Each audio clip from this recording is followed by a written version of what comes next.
Hello everyone, मैं Sant Kumar Meena, assistant professor, government college Mandapiya. आज हम पढ़ेंगे स्वतंत्र व्यापार बनाम संरक्षण के बारे में, free trade versus protection policy के बारे में पढ़ेंगे। इसमें हम जानेंगे कि व्यापारिक नीति क्या होती है, इनका क्या मीनिंग है, व्यापारिक नीतियाँ कितने प्रकार की होती हैं और उनके पक्ष में और विपक्ष में अपन तर्क देखेंगे। सबसे पहले बात करें व्यापारिक नीति होती क्या हैं, तो किसी देश की अंतर्राष्ट्रीय आर्थिक क्रियाओं से संबंधित नीति को व्यापारिक नीति कहते हैं। व्यापारिक नीति और वाणिज्यिक नीति दोनों एक दूसरे से मिलते जुलते शब्द हैं, लेकिन फिर भी इन दोनों में कुछ मूलभूत अंतर हैं, इसको यहाँ समझना आवश्यक है।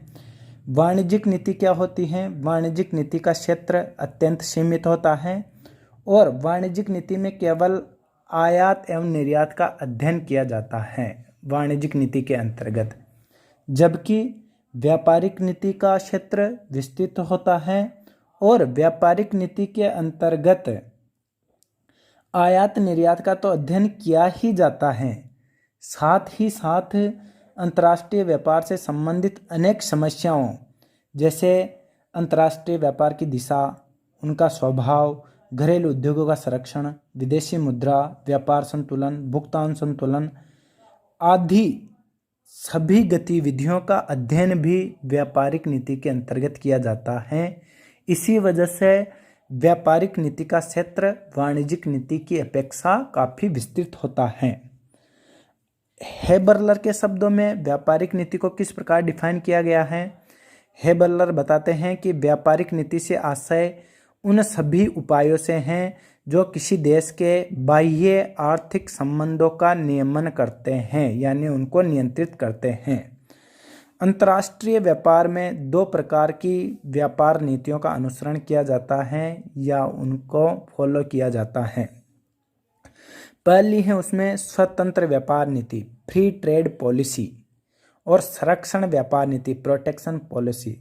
दोनों का मीनिंग दोनों के नाम से ही स्पष्ट है। स्वतंत्र व्यापार नीति यानी स्वतंत्र हैं, इसमें किसी प्रकार का कोई प्रतिबंध नहीं है आयात निर्यात पर, और संरक्षण प्रोटेक्शन यानी कुछ प्रकार का कुछ सीमा तक आयात निर्यात पर प्रतिबंध है। ये एक सिंपल सा मीनिंग निकलता है दोनों के नाम से। आइए देखते हैं एक एक के बारे में। सबसे पहले बात करें स्वतंत्र व्यापार नीति की। ये क्या होती हैं? ऐसी व्यापार नीति जो विभिन्न देशों के मध्य वस्तुओं एवं सेवाओं के विनिमय पर किसी प्रकार का प्रतिबंध नहीं लगाती, स्वतंत्र व्यापार नीति कहलाती हैं। यानी वस्तुओं एवं सेवाओं का ट्रांजैक्शन दो देशों के मध्य खुले प्रकार से होता है, उन पे किसी प्रकार का प्रतिबंध नहीं है, न तो आयात पे प्रतिबंध है और न ही निर्यात पर प्रतिबंध है। चाहे जितनी सीमा तक आयात निर्यात आसानी से कर सकते हैं इस नीति के अंतर्गत।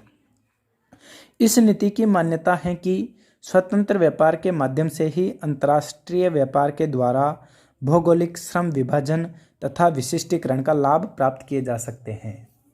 स्वतंत्र व्यापार नीति यह मान के चलती है कि श्रम विशिष्टीकरण, श्रम विभाजन या विशिष्टीकरण का लाभ तभी प्राप्त किए जा सकते हैं जब स्वतंत्र व्यापार नीति को अपनाया जाए या आयात निर्यात में स्वतंत्रता दी जाए, कोई प्रतिबंध नहीं लगाए जाए, तभी विशिष्टीकरण और श्रम विभाजन के लाभ प्राप्त किए जा सकते हैं। स्वतंत्र व्यापार नीति को सर्वप्रथम ब्रिटेन में अपनाया गया था और स्वतंत्र व्यापार नीति के प्रबल समर्थक डेविड रिकार्डो थे। अब बात करते हैं, और भी अनेक इकोनॉमिस्ट थे जिन्होंने स्वतंत्र व्यापार नीति से संबंधित परिभाषाएं दी, जैसे एडम स्मिथ क्या बताते हैं? एडम स्मिथ के अनुसार स्वतंत्र व्यापार से आशय व्यापार नीति की उस प्रणाली से हैं जो घरेलू एवं विदेशी वस्तुओं में कोई अंतर नहीं करती और न तो विदेशी वस्तुओं पर अतिरिक्त कर लगाया जाता है और न ही घरेलू वस्तुओं को कोई विशेष रियायत दी जाती है। मीनिंग सिंपल सा वही निकलता है कि न तो आयातों को हतोत्साहित किया जाता है और न ही निर्यातों को प्रोत्साहित करने का कार्य किया जाता है, वो स्वतंत्र प्रणाली कहलाती है। स्वतंत्र व्यापार नीति की विशेषताएं की बात करें तो इसकी डेफिनेशन जो अपन ने देखी, इसी से विशेषताएं निकलती हैं। पहली विशेषताएं हैं कि दो देशों के बीच किए जाने वाले आयात निर्यात पर कोई प्रतिबंध नहीं होता, स्वतंत्र व्यापार नीति कहलाती है। ये पहली विशेषता है। दूसरी, किसी प्रकार का तटकर नहीं होता। तटकर यानी आयात और निर्यात पर किसी प्रकार का कोई कर नहीं लगाया जाता। तीसरा, किसी प्रकार का अभ्यंश निर्धारित नहीं किया जाता। अभ्यंश का मतलब कोटा है यहाँ एक सीमा कि अभ्यंश निर्धारित कर दें। सपोज करें कि आयात का अभ्यंश निर्धारित कर दें कि किसी वस्तु की केवल इस सीमा तक ही आयात किया जाएगा, तो वो अभ्यंश निर्धारित करना हो जाता है। तो लेकिन स्वतंत्र प्रणाली में किसी भी प्रकार का अभ्यंश निर्धारित नहीं किया जाता। नेक्स्ट है विनिमय दर। विनिमय पर किसी प्रकार का प्रतिबंध नहीं, जिस सीमा तक चाहें आयात निर्यात कर सकते हैं। नेक्स्ट है उत्पादन के साधनों के प्रयोग पर किसी भी प्रकार का नियंत्रण नहीं। उत्पादन के साधनों को भी चाहे उतनी सीमा तक प्रयोग में लिया जा सकता है। स्वतंत्र व्यापार नीति के सबसे प्रबल समर्थक डेविड रिकार्डो थे। अब बात करते हैं स्वतंत्र व्यापार नीति के पक्ष में तर्क या स्वतंत्र व्यापार नीति को अपनाने से क्या क्या लाभ हैं। पहला है भौगोलिक श्रम विभाजन तथा विशिष्टीकरण को प्रोत्साहन मिलता है। अगर स्वतंत्र व्यापार नीति अपनाई जाती है तो श्रम विभाजन तथा विशिष्टीकरण को प्रोत्साहन मिलता है। प्रत्येक देश उन्हीं वस्तुओं का उत्पादन करता है या करेगा जिनके लिए अधिकतम सुविधाएं उस देश में उपलब्ध होगी। इससे उपलब्ध संसाधनों का सर्वोत्तम उपयोग संभव हो पाता है, जिसके कारण उसके विशिष्टीकरण को प्रोत्साहन मिलता है और अधिक से अधिक मात्रा में निर्यात किया जाना संभव हो पाता है। दूसरा है अधिकतम सामाजिक उत्पादन। स्वतंत्र व्यापार से श्रम शक्ति तथा उत्पादन के अन्य साधनों का वितरण तुलनात्मक लाभ के आधार पर होता है। इससे दक्षता प्राप्त होती है, अत्यधिक कुशलता प्राप्त होती है तथा उत्पादन के साधनों को उनकी योग्यता के अनुसार कार्य मिलता है, जिसके परिणाम स्वरूप कॉस्ट कम आती है और उत्पादन में वृद्धि होती है, जिससे समाज का अधिकतम उत्पादन होता है, सस्ती वस्तुएं मिलती हैं। तो सस्ती वस्तुएं मिलने के कारण सामाजिक उत्पादन कर दें या सामाजिक वेलफेयर में वृद्धि होती है। तीसरा है अधिकतम सामाजिक कल्याण। स्वतंत्र व्यापार के अंतर्गत प्रत्येक देश को अपने निर्यातों को बेचने तथा आयातों को खरीदने में पूर्णतया स्वतंत्रता मिलती है। इससे अतिरिक्त लाभ प्राप्त किया जा सकता है। स्वतंत्र व्यापार नीति के माध्यम से विश्व में या विश्व भर के दुर्लभ संसाधनों के अनुकूलतम उपयोग के लिए अधिकाधिक क्षेत्र प्राप्त होते हैं। स्वतंत्र व्यापार में संसाधनों का प्रयोग ऐसे कार्यों में किया जाता है जहां उनकी कुशलता अत्यधिक हो और इससे ही उनका अनुकूलतम उपयोग हो पाता है। राष्ट्रीय आय में वृद्धि। अगर ऑटोमेटिकली विशिष्टीकरण को प्रोत्साहन मिलेगा तो निर्यातों में वृद्धि होगी, निर्यातों में वृद्धि होगी तो ऑटोमेटिकली राष्ट्रीय आय में वृद्धि होगी। सस्ता आयात। स्वतंत्र व्यापार से आयातित वस्तुएं कम कीमतों पर प्राप्त होती हैं तथा प्रत्येक उपभोक्ता स्वाभाविक रूप से कम कीमतों पर ही वस्तुएं प्राप्त करना चाहता है। लेकिन स्वतंत्र व्यापार के इस पक्ष में तर्क केवल उपभोक्ता के हितों का ही ध्यान रखा गया है तथा उत्पादकों के हितों की अवहेलना की गई है। लेकिन फिर भी सस्ता आयात उपभोक्ता यही चाहता है कि कैसे भी वस्तु उसको प्राप्त हो, लेकिन वो सस्ती कीमत पर प्राप्त हो जाए, चाहे आयात करना ही पड़े। एकाधिकार पर रोक। स्वतंत्र व्यापार में प्रतियोगिता होने के कारण उपभोक्ता उत्पादकों के एकाधिकार शोषण से सुरक्षित रहते हैं। व्यापारियों के बीच प्रतियोगिता रहती है, अतः वस्तुओं के मूल्य ज़्यादा नहीं बढ़ पाते। प्रतियोगिता के कारण लागत भी कम हो जाती है।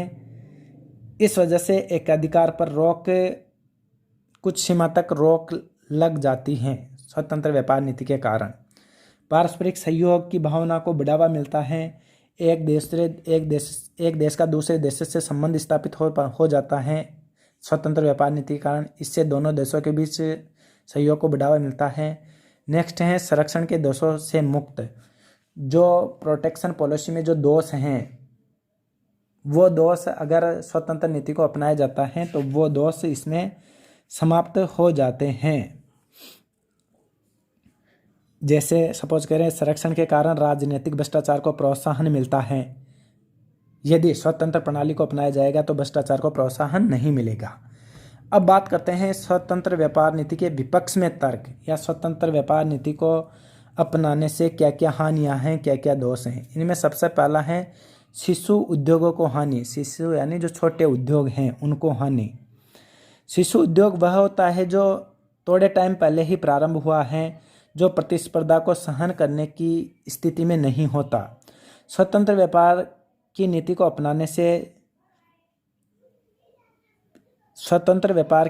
अपनाने से शिशु उद्योग विदेशी प्रतिस्पर्धा नहीं कर पाते।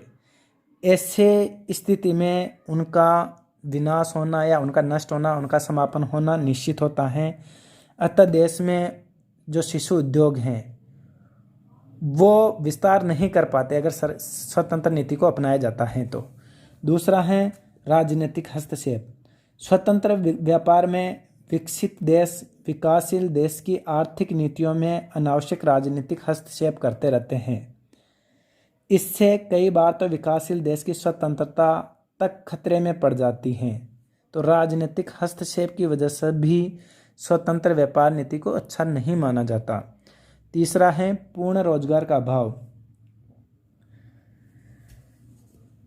स्वतंत्र व्यापार नीति की विचारधारा पूर्ण रोजगार की मान्यता पर आधारित है, लेकिन वास्तविकता कुछ और ही है। वास्तविकता में विकासशील देशों में बेरोजगारी एक विकराल समस्या है। विदेशों से आधुनिक तकनीक का आयात होने के कारण बेरोजगारी की समस्या और अधिक विकट होने की संभावना बढ़ जाती है। तो पूर्ण रोजगार का जो ये मान्यता है ये घटती चली जाती है, क्योंकि विदेशों से आयात करेंगे तो विदेशों से निर्भरता बढ़ेगी, यहाँ के उद्योग धंधे नष्ट होगी तो ऑटोमेटिकली रोजगार जो है वह कम होता चला जाएगा। नेक्स्ट है गलाकाट प्रतिस्पर्धा।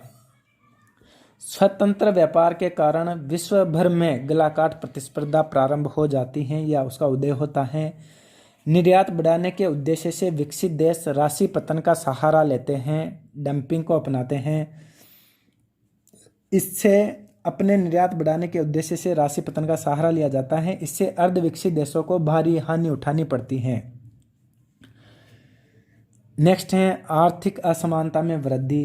स्वतंत्र व्यापार से जहां विकसित देश भारी मुनाफा कमाते हैं, वही विकासशील देशों का आर्थिक शोषण होता है। वहाँ के उद्योग धंधे सब चौपट हो जाते हैं। इससे क्या है, विश्व भर में आर्थिक असमानता में वृद्धि होती है। जो विकसित देश हैं वो और अधिक ग्रोथ करते हैं और जो बेचारे जो विकासशील देश हैं या अल्प विकसित देश हैं वो और निचले पायदान पे इकोनॉमिक ग्रोथ की दृष्टि से और निचले पायदान पे पहुंच जाते हैं। तो एक प्रकार से विश्व भर में आर्थिक असमानता में वृद्धि होती है।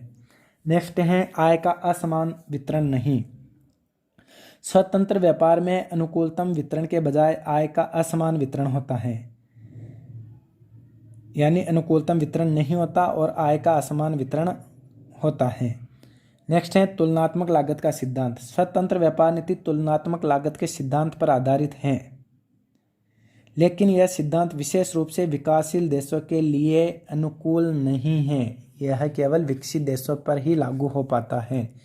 और भी कई विपक्ष में तर्क हैं, जैसे पूर्ण प्रतियोगिता का अभाव पाया जाता है, अर्ध विकसित देशों को हानि होती है, अवास्तविक मान्यताओं पर आधारित हैं।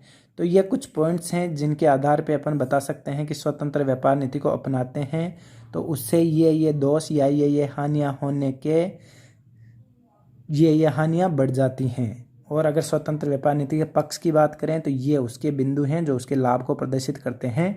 धन्यवाद।